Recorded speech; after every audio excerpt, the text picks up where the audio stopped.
App से होगी वाहनों की प्रदूषण जांच, रुकेगा फर्जीवाड़ा। 15 अप्रैल पूरे प्रदेश में लागू होगी नई व्यवस्था। वाहनों के प्रदूषण जांच में फर्जीवाड़े की शिकायतों पर अंकुश लगाने के लिए परिवहन विभाग ने कमर कस ली है। एनआईसी को प्रदूषण जांच के पोर्टल को अपग्रेड करने के निर्देश दिए गए थे और अब ऐप के जरिए प्रदूषण जांच होगी। पोर्टल को लखनऊ के कुछ प्रदूषण जांच केंद्रों पर पायलट प्रोजेक्ट के रूप में शुरू किया गया, जो कि सफल रहा। अब 9वीं से 12वीं के प्रवेश आवेदन में ही देना होगा ईमेल और मोबाइल नंबर। प्रदेश में बेसिक व माध्यमिक विद्यालयों में नए सत्र 2024-25 में प्रवेश की शुरुआत हो चुकी है। अन्य कक्षाओं के साथ साथ 9वीं से 12वीं के विद्यार्थियों का प्रवेश शुरू होगा। माध्यमिक शिक्षा विभाग ने कहा कि 9वीं से 12वीं के विद्यार्थियों को प्रवेश के समय ही ईमेल व मोबाइल नंबर देना अनिवार्य होगा। इससे विद्यार्थियों को समय समय पर कोई भी सूचना, जानकारी, सरकारी योजनाओं की जानकारी देने में आसानी होगी। उन्नाव के आसमान में गरजेंगे लड़ाकू विमान, एयरफोर्स ने संभाला मोर्चा। वाहनों का डायवर्जन होने के बाद एयरफोर्स की निगरानी में यूपीडा कर्मियों ने हवाई पट्टी की सफाई और धुलाई की, बाकी पेंटिंग पूरी लाल की। इस दौरान सीओ की मौजूदगी में एयरफोर्स टीम ने अन्य व्यवस्थाओं के लिए जगह का चिन्हांकन किया। देश से सबसे बड़े युद्धाभ्यास गगन शक्ति 2024 के तहत भारतीय वायुसेना 6 और 7 अप्रैल को लड़ाकू विमानों का बेड़ा एक्सप्रेसवे की हवाई पट्टी पर उतारेगी। अयोध्या राम मंदिर में भूमिगत परिक्रमा पथ का निर्माण शुरू, होगी खासियत। राम मंदिर के चारों ओर निर्माणाधीन बहुउद्देशीय आयताकार परकोटे में भूमिगत परिक्रमा पथ का निर्माण कराया जा रहा है। परकोटे की चारों भुजाओं को मिलाकर करीब 800 मीटर के इस परिक्रमा पथ को दर्शनीय भी बनाए जाने की योजना है। बताया गया कि इस परिक्रमा पथ में रामायणकालीन प्रसंगों की कलाकृतियों का चित्रण भित्ति चित्र के रूप में किया जाएगा। अयोध्या एयरपोर्ट को मिली नई फ्लाइट, इन 2 शहरों के बीच होगा नॉन स्टॉप ऑपरेशन। अयोध्या के लिए एक नई फ्लाइट का ऐलान किया गया है। ये ऐलान स्पाइस जेट एयरलाइंस की तरफ से किया गया। स्पाइस जेट एयरलाइंस जल्दी हैदराबाद से अयोध्या के बीच नई फ्लाइट शुरू करने जा रही है। इस फ्लाइट का ऑपरेशन सप्ताह में 3 दिन होगा। स्पाइस जेट एयरलाइंस के प्रवक्ता के अनुसार अयोध्या के साथ साथ पांकियों के मुसाफिरों के लिए भी खुशखबरी है। काशी अयोध्या के बाद अब मथुरा के विकास की बारी। सीएम योगी बोले, पूरी ब्रजभूमि पर फोकस। काशी विश्वनाथ का काम हो चुका है, अयोध्या में रामलला विराजमान हो चुके हैं। अब पूरा फोकस ब्रजभूमि पर होगा। हमने अयोध्या के लिए 500 वर्षों तक इंतजार किया, लेकिन संघर्ष के कभी पीछे नहीं हटे। ये काम सपा बसपा वालों ने क्यों नहीं किया? कांग्रेस ने तो 60 साल शासन किया, तो क्यों नहीं किया? मुख्यमंत्री योगी आदित्यनाथ गुरुवार को मथुरा के बीएन पोद्दार इंटर कॉलेज में इन तीखे तेवरों के साथ विपक्ष पर हमलावर रहे और लोकसभा प्रत्याशी हेमा के लिए जनसभा को संबोधित किया। यूपी में लोकसभा चुनाव के दूसरे चरण के लिए अब तक 81 प्रत्याशियों ने किया नामांकन। यूपी में लोकसभा चुनाव के दूसरे चरण के लिए अब तक 81 प्रत्याशियों ने नामांकन किया है। मुख्य निर्वाचन अधिकारी उत्तर प्रदेश नवदीप रणवा ने बताया कि द्वितीय चरण की 8 लोकसभा निर्वाचन क्षेत्रों में 47 प्रत्याशियों ने नामांकन किया। अमरोहा में 8, मेरठ में 6, बागपत में 6, गाजियाबाद में 5, गौतम बुद्ध नगर में 11, बुलंदशहर में 3, अलीगढ़ में 4 और मथुरा में 4 प्रत्याशियों ने नामांकन किया। 6 अप्रैल को सहारनपुर से पश्चिमी यूपी के वोटर्स को साधेंगे पीएम मोदी। शामिल होंगे 3 राज्यों के सीएम।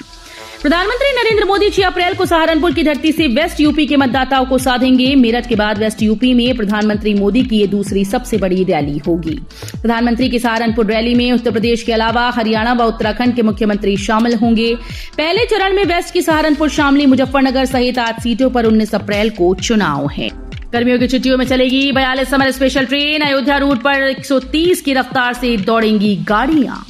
होली के बाद अब गर्मी की छुट्टियों में यात्रियों का सफर राहत भरा बनाने के लिए रेलवे प्रशासन ने तैयारियां शुरू कर दी। कुल 42 समर स्पेशल ट्रेन पटरी पर उतारने की तैयारी है।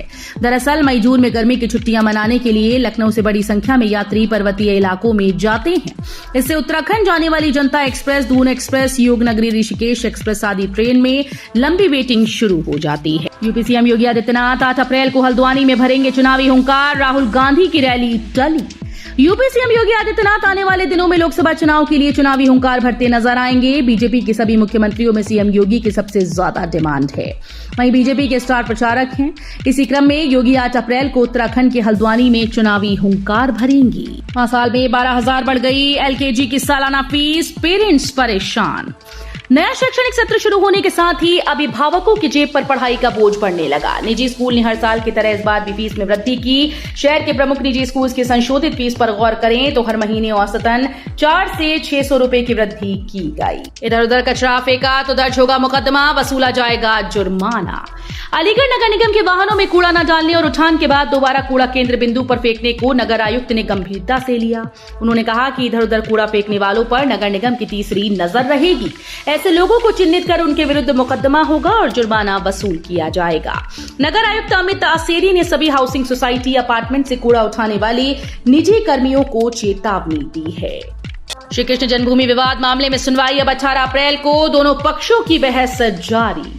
इलाहाबाद हाईकोर्ट में मथुरा स्थित श्री कृष्ण जन्मभूमि विवाद मामले में अगली सुनवाई 18 अप्रैल को होगी। इसके पहले सुनवाई शुरू होते ही मस्जिद की ओर से पक्ष रखा गया, जबकि मंदिर की ओर से कहा गया कि मस्जिद पक्ष याचिका की पोषणीयता पर जिन तर्कों का सहारा ले रहा है वो बेबुनियाद हैं। रमजान का आखिरी जुम्मा आज बंद रहेगा Varanasi civil court. Varanasi civil court परिसर में अंतिम जुम्मे की नमाज पर आज शुक्रवार को स्थानीय अवकाश घोषित किया गया। यह अवकाश सेंट्रल व बनारस बार एसोसिएशन के अनुरोध पर प्रभारी सत्र न्यायाधीश अनिल कुमार ने हाईकोर्ट से अनुमति लेने के बाद घोषित किया। अवकाश की जानकारी सेंट्रल बार महामंत्री सुरेंद्र नाथ पांडे ने दी। नई टाउनशिप का आ गया समय, 27 करोड़ के 10 बेनामों पर लगेगी मोहर। उत्तर प्रदेश के आगरा में ककुआ और भांडई में नई टाउनशिप के लिए जमीनों की खरीद प्रक्रिया सुस्त होने पर मंडलायुक्त ऋतु माहेश्वरी ने नाराजगी जताई है। पहले बेनामा का चेक बाउंस होने के बाद अब किसानों को डिमांड ड्राफ्ट से मुआवजा राशि का भुगतान होगा। 27 करोड़ रुपए के 10 बेनामे बृहस्पतिवार को हुए। अखिलेश ने मेरठ में फिर बदला प्रत्याशी, अतुल प्रधान का टिकट काटकर सुनीता वर्मा पर खेला दांव। समाजवादी पार्टी में मुरादाबाद व बागपत की तरह मेरठ हापुड़ लोकसभा सीट से दूसरी बार प्रत्याशी बदला गया। अब सुनीता वर्मा को टिकट दिया गया है। दूसरी ओर अतुल प्रधान का कहना है कि पार्टी राष्ट्रीय अध्यक्ष अखिलेश यादव का निर्णय उन्हें मंजूर है। उन्होंने अपने त्यागपत्र देने से संबंधित चर्चाओं को अफवाह बताया। मदरसा बोर्ड को भंग करने के मामले में सुप्रीम कोर्ट जाएगी यूपी सरकार, राजभर बोले अन्याय नहीं होने देंगे। यूपी के अल्पसंख्यक कल्याण मंत्री ओम प्रकाश राजभर ने कहा कि प्रदेश में जो मदरसे मानकों के अनुरूप काम कर रही हैं वो चलते रहेंगे। हाईकोर्ट ने धार्मिक शिक्षा देने वाले मदरसों के संबंध में निर्णय दिया था। उन्होंने कहा कि इन मदरसों में पढ़ने वाले छात्रों और शिक्षकों को आसपास के अन्य स्कूल्स में समायोजित किया जाएगा। यूपी के 8,000 किसानों को बड़ा झटका, खाते में नहीं आएगी किसान सम्मान निधि की 17वीं किश्त। यूपी के 8,000 किसानों को तगड़ा झटका लगने वाला है। ई-केवाईसी न कराने वाले किसानों के खाते में किसान सम्मान निधि की 17वीं किश्त का लाभ नहीं मिलेगा। किसानों के लिए ई-केवाईसी कराने का मौका 31 मार्च तक दिया गया था, लेकिन फिर भी किसानों ने ई-केवाईसी नहीं कराई। लोकसभा चुनाव 2024 स्टार प्रचारकों के लिए कांग्रेस ने बनाई खास रणनीति, सपा की ताकत करेगी उपयोग। कांग्रेस में लोकसभा चुनाव में उतरे अपने प्रमुख चेहरों के लिए खास रणनीति तैयार की है। पार्टी ने यूपी में अपने कोटे की सभी 17 सीटों को अलग अलग श्रेणियों में बांट दिया। इसमें उन सीटों को खास माना गया है जहां से चर्चित चेहरे मैदान में हैं और वे अपने विपक्षी को कड़ी टक्कर देते दिखाई दे रहे हैं। पार्टी ने अभी तक आधिकारिक तौर पर 13 प्रत्याशी घोषित किए। अमेठी, रायबरेली, मथुरा, इलाहाबाद से प्रत्याशी की घोषणा अभी बाकी है। अब बूथ पर नहीं लगानी होगी कतार, टोकन लेकर डालेंगे वोट। सब कुछ सही रहा तो इस बार लोकसभा चुनाव में लोगों को मतदान के लिए कतार नहीं लगानी होगी। पोलिंग स्टेशन पर मतदाताओं को आते ही टोकन मिलेगा, जिससे उन्हें बूथ में प्रवेश मिलेगा। लोग बैठ देख सकेंगे। धूप से बचाने के लिए टेंट भी होगा। पोलिंग स्टेशन के पास पार्किंग मिलेगी। नगर निगम ने राजधानी में मतदान का प्रतिशत बढ़ाने के लिए चुनाव आयोग के निर्देश पर विशेष एक्शन प्लान बनाया है। पेट्रोलियम कंपनीज ने तय किया सिलेंडर का कोटा। अब 1 महीने में 2 से अधिक लेने पर करना होगा ये काम। यदि आपने महीने में 2 सिलेंडर ले लिए हैं तो तीसरा सिलेंडर आपको नहीं मिलेगा। यानी त्योहार या घर में शादी होने पर रसोई गैस की ज्यादा खपत आपको परेशानी में डाल सकती है। तीसरे सिलेंडर के लिए आपको पड़ोसी के सामने हाथ फैलाना पड़ सकता है या फिर बाजार से ब्लैक में सिलेंडर लेना होगा। मार्च में कई उपभोक्ताओं के पास तीसरा सिलेंडर न बुक करने का संदेश आया तो वो परेशान हो उठे। अब उन्हें कई घरों में दूसरा कनेक्शन लेने की तैयारी शुरू हो गई है। प्रयागराज लगातार दूसरे दिन यूपी का सबसे गर्म शहर, प्रशासन ने जारी की एडवाइजरी। प्रयागराज दूसरे दिन फिर यूपी का सबसे गर्म शहर रिकॉर्ड किया गया। गर्मी लगातार बढ़ती जा रही है। प्रयागराज में अधिकतम तापमान 40.7 डिग्री सेल्सियस रहा। इसी के साथ गर्मी का प्रकोप देखते हुए जिलाधिकारी नवनीत चहल ने भी एडवाइजरी जारी। पुराने समीकरण पर सपा लगा सकती है दांव, बसपा ने किया खेला तो कई का बिगड़ेगा समीकरण। श्रावस्ती लोकसभा सीट पर सपा पुराने समीकरण पर ही दांव लगा सकती है। यहां से विगत चुनाव में बसपा ने सपा के साथ मिलकर जीत दर्ज की थी। ऐसे में इस बार सपा हर कदम बड़े संतुलन से आगे बढ़ा रही है। इस बीच यदि बसपा ने खेला किया तो कई दिग्गजों का समीकरण बिगड़ सकता है। यही कारण है कि सभी की नजर हाथी पर टिक गई है। एयरपोर्ट के आसपास हरियाली फैलाएंगे 100 पार्क। ग्रेटर नोएडा के पास विकसित हो रहे जेवर एयरपोर्ट के आसपास चारों तरफ हरियाली नजर आएगी। जेवर एयरपोर्ट के आसपास विकसित हो रहे यमुना सिटी में यमुना औद्योगिक विकास प्राधिकरण ने 1-2 नहीं कम से कम 100 पार्क बनाने का काम शुरू कर दिया है। ईडा ने जेवर एयरपोर्ट के ठीक बगल में 14 एकड़ के बड़े क्षेत्रफल पर यमुना सिटी का सेंट्रल पार्क बनाया जाएगा। आगरा से कैला देवी मेले के लिए चलेगी विशेष ट्रेन, श्रद्धालुओं में फैली खुशी। उत्तर प्रदेश के आगरा से कैला देवी के चैत्र नवरात्रि मेले में जाने वाले यात्रियों की काफी भीड़ है। भीड़ को देखते हुए इनकी सुविधा के लिए कैंट स्टेशन से विशेष ट्रेन चलाई जाएगी। ये गंगापुर सिटी तक जाएगी।